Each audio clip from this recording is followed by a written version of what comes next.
Sou do clube tantas vezes campeão, fascina pela sua disciplina, o Fluminense me domina, eu tenho amor ao tricolor.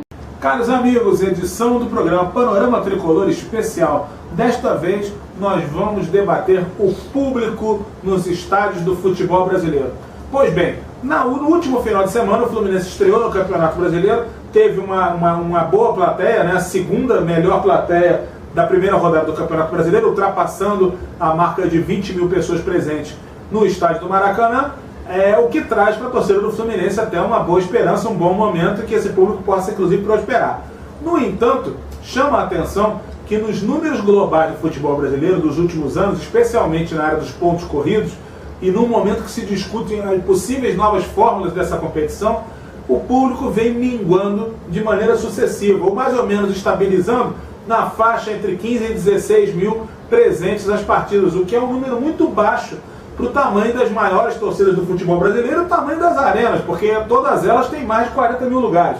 Então o que a gente vai debater aqui neste panorama especial é justamente isso. O que está acontecendo que ano após ano o futebol brasileiro vai perdendo interesse, ele vai deixando de ser interessante para a parte da torcida que não frequenta mais. Claro, sabemos de antemão que argumentos como o horário das partidas e o próprio valor dos ingressos são muito importantes. Mas será que é só isso mesmo?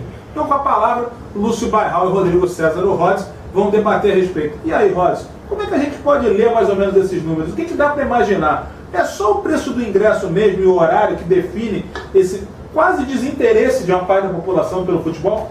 Olha, para começar, o horário, ele obedece à TV, né? Que a TV por si só, por ser uma comodidade, né? Principalmente com o advento aí dos pacotes de futebol, que você, se você paga, né? Você não perde nenhum jogo do seu time, você tem toda a comodidade de sentar no seu sofá, tomar sua cervejinha, comer amendoim, e aí acabou o jogo, você não precisa voltar para casa, você já está em casa. E aí, pela grade de programação, impõe os horários. É claro que isso já afasta, primeiro, como eu falei, o ponto comodidade. Segundo ponto, o cara não vai querer ir no sábado, às 9 horas da noite, assistir Fluminense e Joinville. Foi o que aconteceu na primeira rodada do Brasileirão. Eu não lembro agora qual foi o ano, mas Renato Gaúcho era técnico do Fluminense, o Fluminense ia jogar às 8h30, mais ou menos, e quando perguntaram para ele o que ele achava do horário de jogo, ele falou assim: pô, é claro que é ruim. Sábado às 8h30 eu queria estar no cinema com a minha filha, ou no bar com os amigos. Mas é verdade, né? Sim. Então, assim, a gente tem até é bom falar, né, que muitas vezes o pessoal fala assim: ah, a culpa é das arenas. Né? A gente vê aqui uma estatística puxada, né, por você, Paulo. A gente vê que no ano de 2004, né, muito anterior às arenas para a Copa, a gente teve a incrível média de público do Campeonato Brasileiro de 7.500 pessoas. Então você imagina, Maracanã, Pacaembu, o Olímpico, o Mineirão, com 7.500 pessoas por jogo, é péssimo. Então assim, você vê que tem também essa questão que você falou do preço dos ingressos. A pessoa comum não vai mais, né? A não ser que tenha uma super promoção, como também foi bem lembrado, em 2009. Em 2009 a gente tem a média de 17.807 pessoas. Você pode ter certeza que o Fluminense, né, foi um grande puxador, né, para cima dessa média.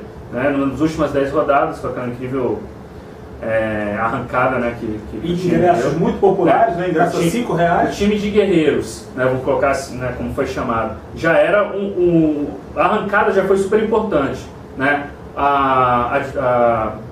o comando, né, do presidente Orcades, seja lá de quem foi a ideia, né, da equipe dele, de ter colocado o ingresso a R$5, lotou o Maracanã. O Fluminense lotou o Maracanã em todos os seus últimos jogos. Né? Então, assim, a gente acaba que fica ali na balança, o cara, ainda mais o campeonato quando é longo, aí os jogos no meio da tabela, eles se tornam desinteressantes. Os do começo, né? Porque você sabe que a priori ninguém vai estar arriscado de absolutamente nada ali. É claro que não é bom perder. Vamos supor que o time perca as 3 primeiras rodadas do Campeonato Brasileiro. Bom, isso não significa nada. Não significa que ele vai cair ou coisa alguma, porque ele pode se recuperar nas rodadas seguintes e voltar para o bloco intermediário. E até assim, quando o seu time chega no final, faltando 10 rodadas, e já se sabe que não vai brigar por nada, né, aí o desinteresse é total. Só os fanáticos acompanham, a torcida média acaba deixando, deixa para o ano que vem, né? Agora não tem mais nada em jogo. E aí, Lúcio, como é que a gente pode analisar isso aí? A gente vê a televisão cada vez mais tentando vender super espetáculos, no entanto, esses espetáculos eles não acontecem nem no gramado por conta das limitações que o futebol brasileiro tem tido nos últimos anos, com a escassez de craques, e também não tem acontecido nas arquibancadas, quando antes você tinha grandes manifestações de torcida e hoje você praticamente só consegue isso em finais de campeonatos locais ou em jogos de grande apelo, geralmente por competições de mata-mata. Olha, tem muitos fatores. Um deles é transporte. Hoje em dia, o Rio é a pior cidade de mobilidade urbana do Brasil, ultrapassou São Paulo, e você não consegue, num jogo de noite, seja quarta-feira, 10 horas da noite, sábado, 9 horas da noite, você já não tem mais trem, você já não tem mais metrô, os ônibus são complicado, os ônibus são escassos. Num sábado à noite, conseguir pegar um ônibus, para ir para Campo Grande, Bangu, Seropédica, de uma galera que curte futebol, que gosta, que acompanha, é impossível. Você tem uma série de coisas, você tem a falta dos craques. A saída quarta-feira, meia-noite do estádio, né, também para quem trabalha, isso é uma desgraça. Para quem trabalha, para chegar em casa meia-noite, 1 hora da manhã, comer alguma coisa que no Maracanã é caro, para você chegar em casa jantar, para ir dormir 2, até a adrenalina baixar do jogo, 2 horas da manhã para dormir, para acordar às 5, 6. É um crime com quem gosta de futebol. E, enfim, você tem uma série de coisas e também passa muito pelo valor dos ingressos, pela falta de craques no futebol, que até a década de 70, 80, existiam tantos jogadores no futebol europeu. O Brasil ainda tinha a grande maioria dos seus craques aqui, jogando aqui. Tinha um ou outro, Evaristo Macedo antes, que foi jogar na Europa, enfim, mas você não tinha a maioria. A nossa seleção, a base, era daqui. Então, quando se convocava uma seleção inteira, 2 do Fluminense, 1 do Botafogo, 3 do Flamengo, e aí na semana seguinte, até um Fla-Flu, você ia, porque tenho 3 jogadores do meu time na seleção, outro tá, então aquela implicância de um jogador, de um atleta com outro, de não, eu vou ganhar o jogo, aquela provocação saudável que Manga fez muito, o Renato Gaúcho fez muito. Hoje em dia acabou, o futebol está muito pasteurizado e, enfim, a promoção do espetáculo também caiu muito. Eu vou perguntar para vocês o seguinte, vou pegar um exemplo concreto de um centro de futebol que hoje tem muito mais imensamente mais rentabilidade que o Brasil, mas vou tentar fazer uma pequena correlação e ver o que vocês acham disso. É o caso da Premier League. Né? É natural a gente imaginar que os grandes times ingleses são cheios de grandes craques, o futebol é extremamente rentável na Inglaterra. Mas, sendo o centro de futebol mais tradicional do mundo, a Inglaterra também tem times médios, medianos, né? Com estádios inclusive menores do que as arenas brasileiras, estádios com capacidade para 20 mil pessoas ou menos do que isso. Os jogos passam o maior número de jogos possível na televisão, inclusive com horários distintos e diferentes. Quem quiser ficar um final de semana trancado em casa vendo os jogos, vê o campeonato inteiro. Sério? E os estádios estão abarrotados de gente. Claro, tem a questão da estrutura, tem a questão dos grandes jogadores, mas o que por exemplo, incentiva o torcedor do time mediano na Premier League a ser um fanático torcedor da sua equipe acompanhar tudo, e que no futebol brasileiro isso não acontece? Olha, passa muito pelas coisas que o Lúcio falou também. O cara é apaixonado pelo time dele. Ele não se importa se o time dele é pequeno, médio, se fica ano na segunda divisão. Ele gosta mais do time do que de vencer. Sim, ele gosta mais, ele ama aquele time.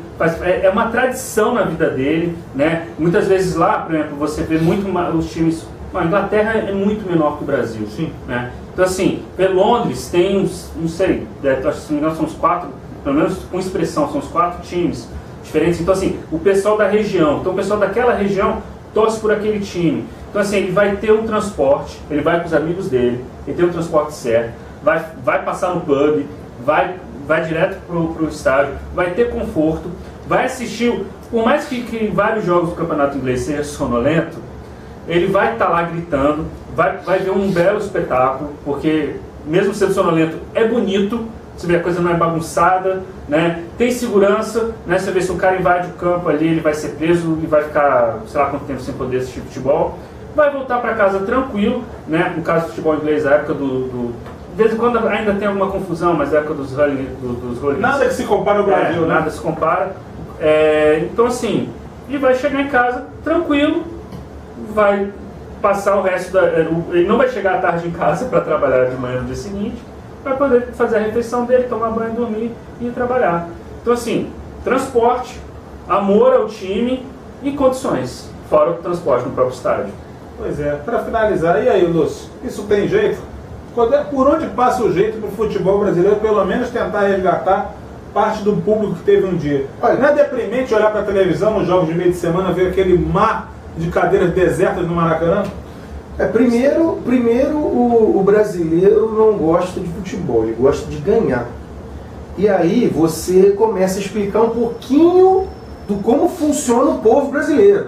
Aí vem aquele lance do roubado é mais gostoso, do gol impedido eu prefiro. Então passa pela parte cultural também. Então eu prefiro ganhar com um gol de barriga, dentro da regra, um gol honesto, dentro da legislação. O cara não, roubado é mais gostoso. E aí o cara não quer jogar, o cara não quer ver um bom espetáculo, aquele que você termina um jogo, seu time se esforçou, mesmo perdendo você aplaude. O cara quer ganhar a qualquer custo. E aí você perde o espírito esportivo do Barão Pierre de Coubertin, que, enfim, que é o que permeia deveria permear todos os jogos esportivos. Que o importante é competir. Ganhar uma consequência ou perder uma consequência de maior esforço, menor esforço, mas as pessoas gostam mais de ganhar do que de competir. Dentro disso, né, que vai até um pouquinho para o lado do público mesmo, né, a gente até saiu das condições gerais e está falando do público nesse ponto. Lembrei de uma coisa, queria até fazer uma pergunta para vocês. Alguns anos atrás, né, com o Ronaldinho Gaúcho ainda jogando no Barcelona, em Madrid, o Ronaldinho Gaúcho destruiu, acho que ele podia ter jogado sozinho aquele jogo, destruiu o Real Madrid. A torcida do Real Madrid levantou e bateu palmas com o Ronaldinho Gaúcho. Vocês imaginam, vamos puxar o nosso último grande ídolo, talvez o Conca, vocês imaginam o Fla-Flu, o Conca destruindo o Flamengo e o Flamengo batendo palma pro Conca? A última vez que isso aconteceu, Rosa, eu vou te dizer, vai fazer 20 anos em junho, que foi o gol de barreira. Foi a última vez que a torcida do Flamengo aplaudiu o Fluminense esportivamente pelo acontecimento em si, pela vitória no título do centenário, pelo gol e tal. De lá pra cá isso nunca mais aconteceu. É isso. Gente, temos esperança, torcemos por dias melhores. A gente sabe que no Brasil as coisas são mais difíceis, principalmente no futebol, mas é por isso que a gente vem debatendo, tentando conversar um pouco com você a respeito disso, para trocar ideias e tentar estabelecer dialéticas que permitam um dia que o futebol brasileiro pelo menos caminhe para ficar perto do que ele já foi um dia. É isso. Panorama Tricolor Especial, Lúcio Barral, Rodrigo César Rhodes e eu, Paulo Roberto Andel. A qualquer momento a gente surge por aí. Até lá.